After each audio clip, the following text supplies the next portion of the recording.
I was in the latrine alone. I had spent 4 hours cleaning it on my hands and knees. It looked better than my mother's bathroom back home. And then these two non-coms walk in. One, that cook, that 300-pound guy, and some other slob, with cigar butts in their mouth and reeking of beer. They come in to pee, only instead of using one of the urinals, they use one of the johns. Both peeing in the same one, making circles, figure eights. And then as they're about to leave, I say, hey, I just cleaned those. Please flush the johns. And then the big one, the cook, says to me, up your ass, rookie, or some other clever remark. So I block the doorway and say, there is a signed order by Captain Landon himself stating the regulations, to flush the facilities after using. And then the big one says to me, suppose you flush it, New York Jew kike. So I say, my ethical heritage notwithstanding, please flush the facility. They look at each other, this half a ton of brainless beef, and then they brush me. They told me upside down, grabbed me by my ankles, and they lowered me by my feet, with my head into the toilet, into the filth, their poison, all the way until I couldn't breathe.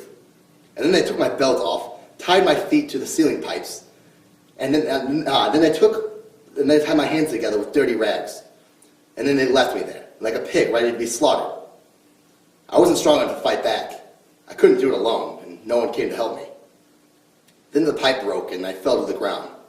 It took me 20 minutes to get myself untied. 20 minutes!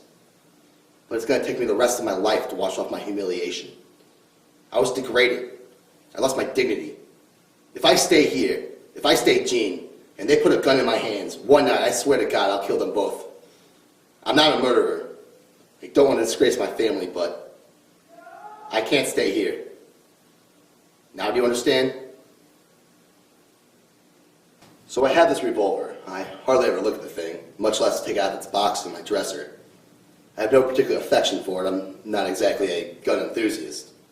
But the other day I decided to take a look at it. So when I took it out of its box, there was only one bullet in there.